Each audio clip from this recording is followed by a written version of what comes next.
Hey, builders, before we begin, I have a quick question for you. Are we connected on social media? The reason I'm asking is because as much as I love giving you the podcast episode every single week, I'd love to take our relationship deeper. So if we're not connected on social media, let's connect. I'm on LinkedIn at Robyn_MindSteps. I'm on Twitter at Robyn_MindSteps. I'm on Facebook at Robyn Jackson. Please, let's connect so we can keep the conversation going. Now, on with the show. You're listening to the School Leadership Reimagined podcast, episode 280.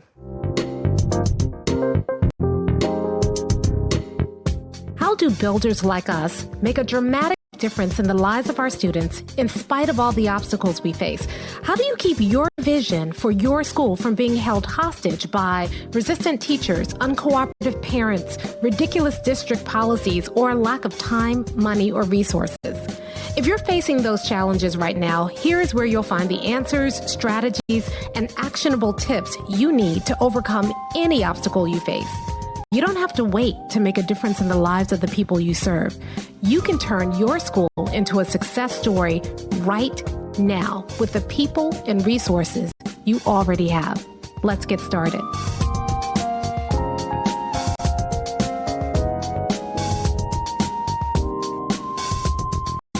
Hey builders, welcome to another episode of the School Leadership Reimagined podcast.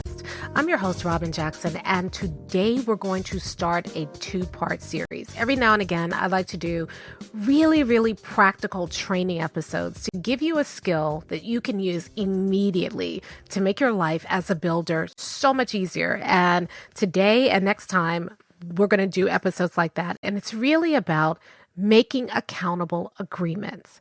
So today I want to talk about what is an accountable agreement and why it's important, and then walk you through the steps of making an accountable agreement. And then next time, I want to talk to you about what happens if people violate that agreement. How do you respond in a way that creates accountability again? One of the big differences between being a leader and a builder is how we view accountability.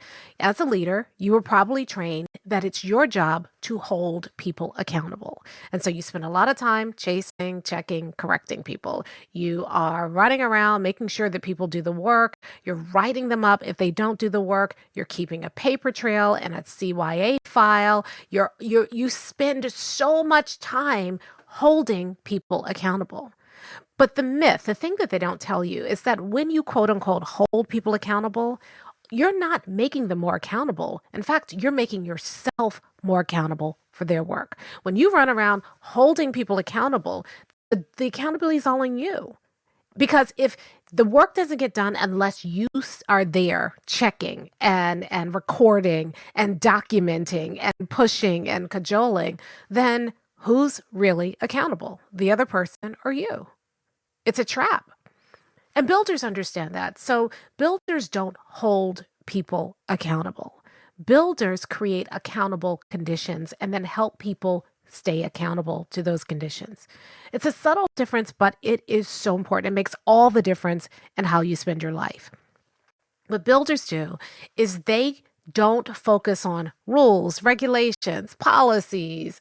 They focus on agreements. Because if you focus on enforcing rules or pushing policy or creating policy, here's what happens.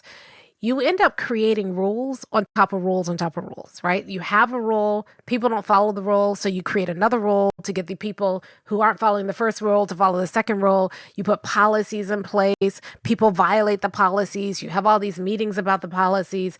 It's just a headache. And at the end of the day, it's your job as enforcer in chief to go around and make sure that people adhere to the rules and the policies. And the rules and the policies are implemented and imposed upon people without often their agreement or their buy-in. And so it's no wonder that people violate them, or if they don't violate them, they simply comply with them. And if you're looking for something greater than compliance, if you're looking for true ownership, that's not the way to get it. What builders realize is that in order for things to work, it's not about rules and policies and all those things. It's really about creating agreements. When you sit down with people and you both agree to something, then there's built-in accountability on both sides. You have a role to play. The other person has a role to play. You come together and you look each other in the eye and you say, okay, this is what we agree to do. And you create accountable agreements. And those agreements are stronger and more dynamic and more inviting than running around creating rules and enforcing rules and policies all day. I mean, just think about it. What would you rather do? Would you rather run around and hold other people accountable to doing their jobs? Or would you rather just do your job and trust that other people are doing their jobs?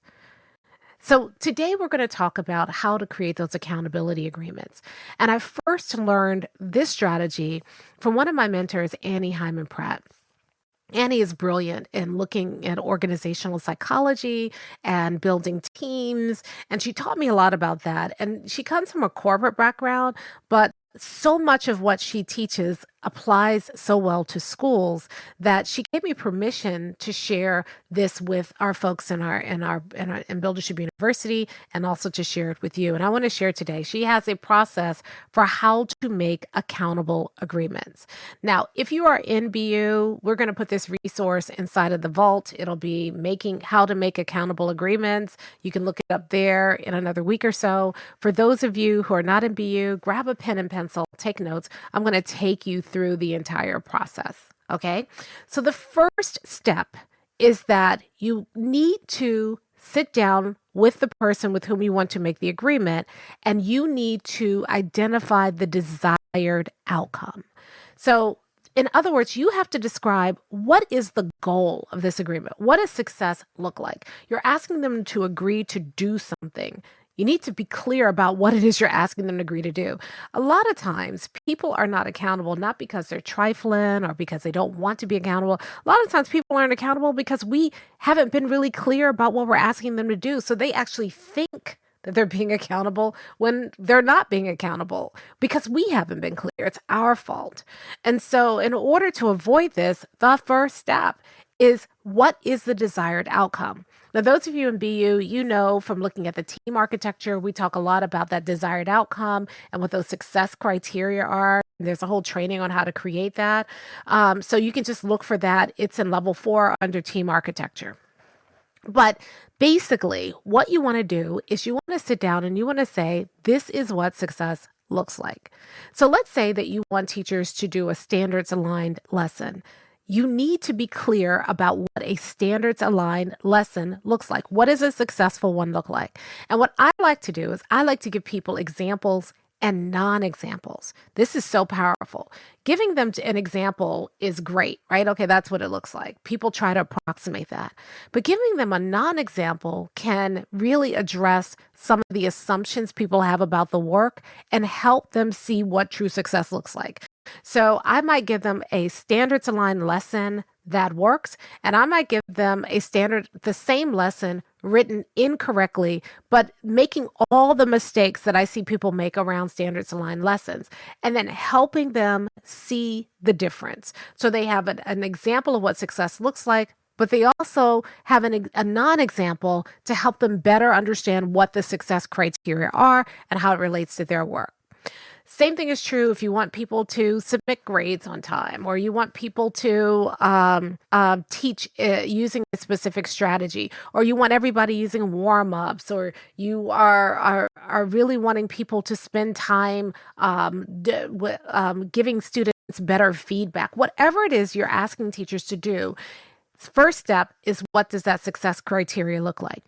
Now, this is also true if you're talking to people in a non-instructional context. So let's say that you're looking to give your APs more responsibility. You want your APs to create a lunch schedule. You need to talk about the schedule needs to do this, and it should not do that. So the schedule needs to make sure there's 2 people covering lunchtime at all times. It should not infringe upon a teacher's planning period. The coverage period should be a defined half an hour, but leave another half an hour for teachers to eat. Whatever it is that you want to do, you want to lay it out. You don't want to say, I need you to do a lunch schedule, because they may do a lunch schedule based on what they think a lunch schedule should look like. And you're like, no, this isn't what I want. You need to do this and the other. And at the end of the day, all that back and forth is wasting a lot of time, and it makes people not assume accountability for the work. Because if I have to come to you with a mother may I, and you have to tell me, okay, this is good, change this, change that, you might as well have done it. So true accountability gives me clarity around what success looks like so that you set me up to be able to do the work on my own. Okay. Same thing is true if you're talking to your custodian.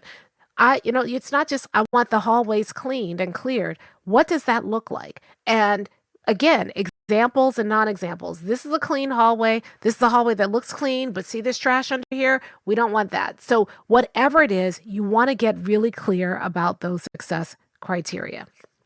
Okay, the second thing you need is you need a time frame. If it involves a time frame, get this to me by this date, you need to be clear about when you want it. Not just anytime next week, especially when you think anytime next week means early part of next week, and they think anytime next week means midnight, Saturday night. So you have to be very clear about what the time frame is. And then you also want to talk about, is there anybody else that they're going to have to work with to get it done? Who else needs to be involved in the process? Let's say that you have a committee working on something, and they're working to try to, building a field trip, or you have a committee that's doing some standards unpacking or whatever it is, and they're working on something and they have to get something to you by a specific time. You've given them the time frame, but you might also want to say, before you turn it in, once you have a draft, I want you to run it by the 7th grade team before I see it, get their feedback, to save you the trouble of having to look at it and be like, it's okay. And then they hand it to the 7th grade team, and the 7th grade team's like, are you serious? This is horrible. Run it by them, get their feedback before it comes to me. So you're cutting out that headache. So if there is anybody else that needs to be involved, anybody else that needs to be consulted, anybody else whose input is critical for them to be successful, you need to spell it out. Don't assume that people are reading your mind.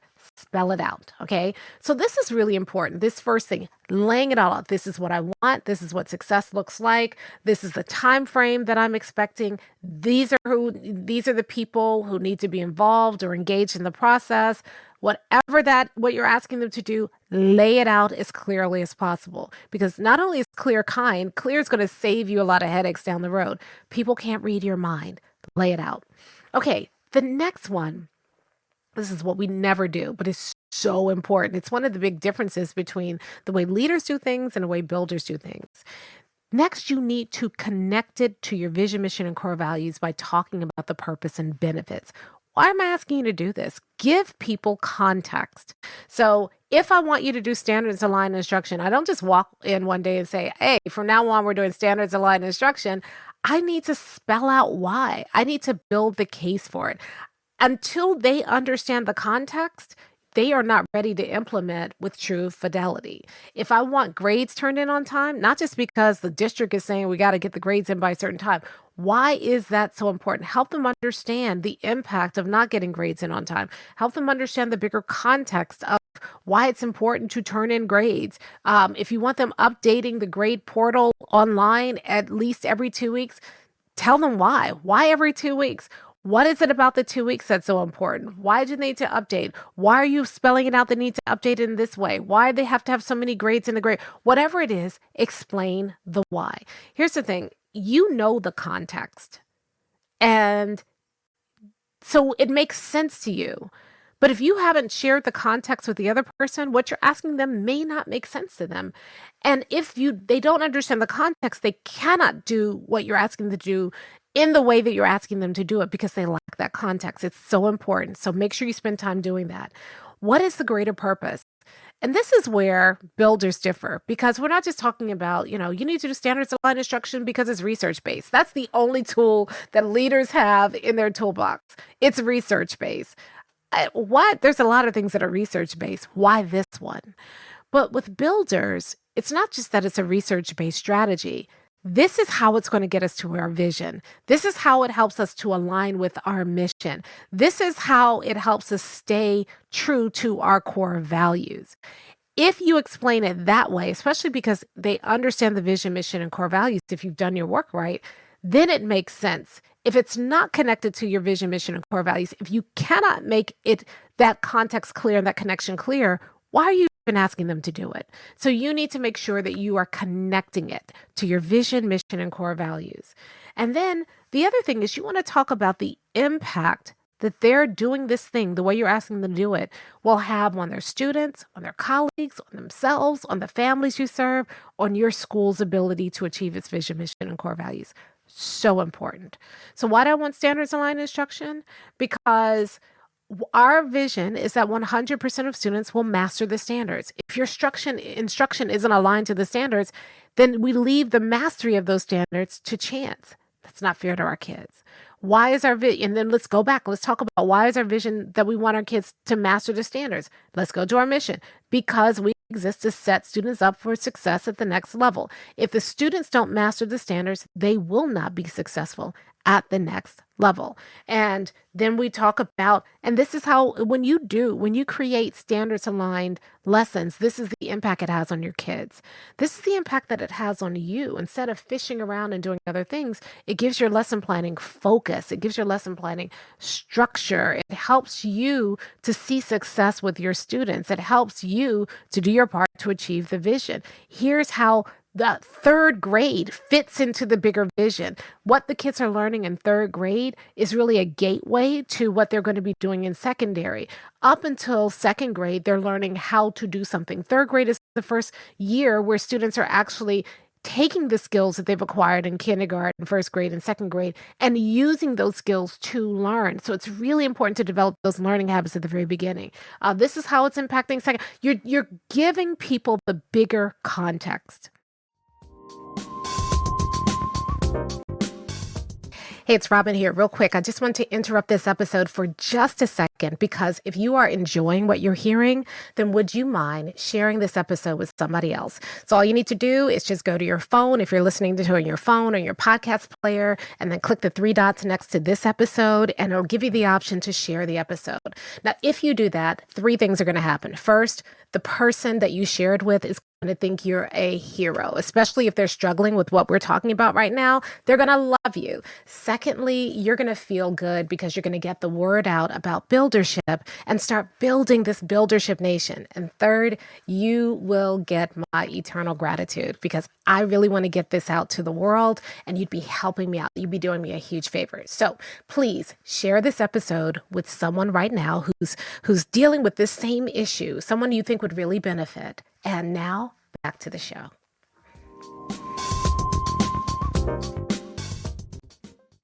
Now, the mistake that a lot of leaders make is they don't know the bigger context. This is just what I want. They have vague understanding of it or a shaky grasp on what the context is because they're just focused on getting stuff done. Builders weigh everything we're asking teachers before we ask them. We weigh it against our vision, mission, and core values. We're not asking teachers to do things that don't align with our vision, mission, and core values. Even if the district tells us, orders us to do something in our school, we take that thing that the district has asked us to do and we make it work for our vision, mission, and core values before we ask teachers to do it so that we can give the context. Yes, this is something that the district is asking us to do, but here's how we're going to leverage it here in this school to make it serve our vision, mission, and core values. That part is so important, not only so that teachers invest in it, but teachers can truly be accountable for it because they understand it. We skip this part. We just issue out orders. That's a boss. Or as leaders, we say, hey, we're going in this direction. Just trust me. And then we're expecting people to trust us and read our minds. Builders are saying, hey, listen, this is where we're headed. We're still going to the vision, mission, and core values. This is what we're building. This is why. This is the role that you play. And that's why I'm asking you to do this piece. Totally different context, which means that people can really be accountable to the work. All right, so far we've given them the desired outcome, showed them what success looks like. We've given them the context and helped them understand why we're asking them to do this. And then this is where they come in. Of course, the whole time they're asking questions, but they're just trying to understand what you're asking them to do. Now we're going to ask them, What do you need, given all of this? What do you need to be successful? What do you need to be able to produce the outcome that we're after? What do you need in order to achieve those success criteria? And then you're going to talk about, are there resources that you need? Are there particular skills that you need that you don't have yet? And is there support that you need? And you're going to go through each of these. Let's talk about resources first. People are going to say things like, I need time. And you're going to be like, I can't manufacture another hour in a day. And that's our defensive mechanism talking. But what builders do is they say, okay, let's talk about it. What time to do what? And as you dig into what their requests for time, you see the real need. Maybe I just want more opportunities to collaborate with colleagues. Maybe it's that I need protected time that I know I'm not going to be interrupted. Maybe it's that I need thinking time before I'm asked to produce. And so it's, instead of asking me to turn it in on Friday, if I got the weekend to really spend some time thinking about it, I could give you a much better product on Monday. So ask the questions and find out what resources they need. What support do they need from you or others? You don't have to be the sole source of support, but what supports do they need? And then what skills do they need that they don't have? So I don't know how to use the software. Okay, we can help you with that. I don't know that I truly understand the standards. Oh, okay. Well, let's get the coach in to work with you and your team to do some interrogation of the standards. Builders don't unpack standards. We interrogate standards. So let's interrogate the standards and see what the standards are asking of us. So I'll give you a refresher on that. But now's the time to do that. And you have to create a safe space for the teacher to be able to ask for support. And the way you do that is you prompt them. Okay, what are the resources? Let's go back to the success criteria. Let's look at all these things. Are there resources that I'm not thinking about that you might need? You might make some suggestions. They might say that, maybe not. I'll let you know. Okay, great. Just let me know. Here are the resources we have available. What skills? Let's talk through. In order to do this, you're going to need to know how to do that. Do you know how to do that? Do you need some support around that? Give people some prompts to help them think about it. A lot of times they don't even know what they need. You want to offer it. It's like, when you have a friend who's sick and you're like, call me if you need anything. They're sick. They don't know what they need. What you need to do is show up with a plate. You need to say, hey, I can pick up the groceries, I can clean the toilets, or I can entertain your kids for an hour, or I can drive you to the doctors. Any of those you need? And they're like, you know what? I could use somebody to drive me to the doctors on Wednesday. So you prompt them by asking, do you need this resource? Are these skills? Are you sure you're okay with these skills? Do you need this kind of support? So that they can tell you what they need. Okay, so we've gone through the desired outcome. We've gone through the context for it and what is the purpose and benefits. We've gone through what do you need to be successful. The fourth thing you're going to do is you're going to say, what challenges do you anticipate? This is really important. You want them thinking forward. You don't want them to hit a challenge and it just throws them off. Let's start thinking about what are some things that might stop you. Well, I have this obstacle because I'm teaching two different grade levels. And so it's hard to distinguish the standards, or I don't have the latest standards release, or whatever it is that they are saying. These are some obstacles. Okay, we can get you that. Okay, we can help you with that. Do you want to ask them about conflicting priorities? Is there another priority that you see right now that you feel is conflicting with this priority? And they might be saying, well, I've been creating a lot of tests, and so it's really hard for me to do that, or I don't have access to the test, or I'm also, I've got a lot of SEL needs in the classroom, and I've been trying to deal with their SEL needs before I focus on the standards. What you want to unearth those priorities that they may have, because those priorities are going to take precedence anyway. So let's talk about them. I really think it's important for me to focus on SEL issues, not standards right now. My kids are, or my kids are so far behind, we can't get to the standards because I'm reteaching them multiplication. And a lot of times what teachers feel are priorities are not the priorities for serving your vision, mission, and core values. So having that conversation and getting them redirected so that they see the true priorities that are contextualizing your vision, mission, and core values is critical. You avert a lot of issues by having the conversation up front. Sometimes their priorities really are priorities. And so you're going to have to navigate those priorities together and figure out, and give them some direction. They don't know. Last year you told us this is a priority. This year now this is the priority. I mean, builders won't do that, but maybe you're a new builder and that has been the case, up until that point. So what you want to do is you want to help them say, okay, no, this is the priority. That you can let go. That's going to take a second seat to this. Nothing is more important than this. Or that is important. We need to address that. I'm glad you raised that because I don't want that to get in the way of this and I don't want this to get in the way of that. So we need to navigate that, and you work that out with the teacher. So you're going to ask them, what are the obstacles they face? What are conflicting priorities they face?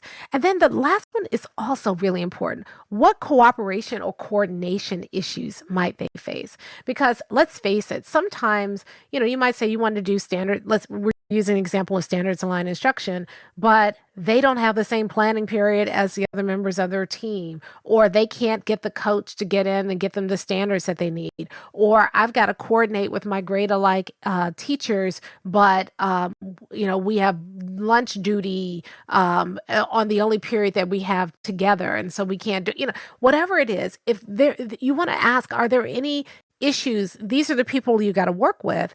Are there any issues around getting people to cooperate or coordinate? Or maybe there's a member of their team who isn't, they're taking all the plans, but they're not contributing anything. This is the time for you to raise those issues because those issues come up. Those issues block the work being done. Okay. People can't be accountable if these challenges feel overwhelming. So we've got to unearth them. And it doesn't mean you have to solve them all. You just need to have them in the open. Last time I talked about or 2 episodes ago, I talked about your job is not to solve problems. Your job is to empower people to identify the problems that need solving and then empower people to solve their own problems. Well, let's bring the challenges forward, and you don't have to be stressed out about it. Let's bring them up and let's together, because this is an agreement, let's talk about how we're going to either solve or mitigate those challenges so they can be accountable for doing what we're asking them to do. Really important. I'm going to say this too. A lot of times when we get to the challenges part, our leadership training kicks in. And so we hear people raising challenges and we immediately start thinking they're just making excuses because they don't want to do the work. Even if that's true, that's not our job. So our job is to listen and to solve challenges. And a lot of times when people are raising challenges, they are legitimate challenges. We can't dismiss them. We need to listen to them, and we need to help work with them to figure out how we mitigate or solve the problem. Those of you in BU, you know that we have a whole process for removing obstacles and prioritizing obstacles, and that's your builder's blueprint. So you can look there for the tool to be able to do that. But most of the time they're legitimate. In the off chance that the people are just raising challenges because they don't really want to do the work, it's still important to listen, because as you listen, you can get to the root of their resistance and solve that. So either way, you win or you win. So it's important for us to stop getting defensive when people are raising challenges, because those challenges are in most cases legit. And when they are excuses, not challenges, listening to that, working that through can help us get to the root cause so that we can actually resolve the real challenge, which is their resistance. And we hear their will drivers come out, and it gives us cues about how we can motivate that person. So either way, it's important for us to listen. Okay. After you deal with the challenges, the next step is to talk about how are we going to follow up. And so this is where you're going to agree upon how you're going to monitor progress and surface breakdowns. So you don't just inform them, okay, well, then I'm going to check on you every 2 weeks and see how you're doing, or submit your lesson plans once a month, because first of all, builders don't collect lesson plans, right? We look at units, not lessons. We're not collecting that. I need to do a podcast on that at some point. That's a whole nother thing. But what you're doing is you're saying, how are we going to check in? And this is a conversation. This is not an order. This is, I'm thinking that I'd like to check in with you every 2 weeks. And here's my thinking around that. What do you think? Is that too much? No, I mean, that works. Okay. What do you need? How often do you need feedback from me? Oh, I would love for you to come every week for the first couple of weeks just to make sure I get it right. And then we can go to every 2 weeks. Cool. Right. So you're sitting there, you're not ordering people, you're making an agreement around it. The second thing you need to talk about is who are the go-to people or resources if there is a breakdown. So in our example around standards aligned instruction, these are the people you can talk to if there's a standard that you really don't understand or you're struggling with interrogating a particular standard or creating a lesson around it. These are the people you can talk to if you got behind this week and you couldn't get the lessons done and you're worried that you're only like a page above in front of the kids. This is what you can do about it. So we're creating some contingency plans. And that's the last piece. What are the contingency and recovery plans? What do we do if you're doing everything you can and it's still not working? What do we do if there's some sort of breakdown in the system and you don't get something you need? How do we surface that breakdown and then how do we recover from it? A recovery plan is not if this happens, do this. It's if this happens, this is how we'll convene and problem solve. You can't anticipate everything that goes wrong. So what you want to do is create a recovery plan that says, if a breakdown happens, this is how we'll get together to be able to solve the problem. That's all you need for a recovery plan. Probably need to do something around recovery planning as well. All right. So you're going to talk about how we're going to follow up and respond to breakdowns. And then finally, you're just going to acknowledge and appreciate the person. All right. So I think this is what we have for an agreement. You go through the agreement. I really appreciate your being here today. And I'm going to follow up with just kind of a written agreement so that you can see what it looks like. And we both have copies of it. And then I look forward to experiencing the results. And so you then take that, what you just said, you can send an email, you can do a memorandum of understanding. Thanks for meeting with me today. Here's what we agreed on. Here are the steps. Here's what I'll do. Here's what you're going to do. Here's how often I'll follow up. Here are the success criteria. Look forward to the results. And that's it. That's how you create an accountable agreement. So let me just review. First step, desired outcome. Second step, purpose and context. Third step, what do you need to be successful? Fourth step, what challenges might you face? Fifth step, how will we respond and recover from breakdowns? Sixth step is then you're just going to acknowledge and appreciate them and then codify everything so that you both have copies of that agreement. Now, next time I'm going to talk to you about, even after you do all of this, there may be people who, will still violate that. How do you follow up? How do you recover when someone violates an agreement? And we'll talk about that next time. But for now, let's just keep focused on this. If you make accountable agreements, you're probably not going to have that issue that much, because going through this properly, sitting down with people and not ordering them what to do, but creating agreements around the work makes both of you accountable. It's not just you running around chasing, checking, and correcting. It's you creating criteria and sharing and agreeing upon some things with the other person, and the other person agreeing to those same criteria. And then you can trust them to go do the work without worry about, are they going to get it wrong? Or, I need to check. You've got it all built in. The accountability is built into the agreement itself. The mistake we make is we ask people to do something and then we make accountability separate. Then we hold them accountable. What builders do is we build the accountability into the agreement itself. And when you do this, you can trust people to do the right thing, even when you're not looking, like a builder. I'll talk to you next time.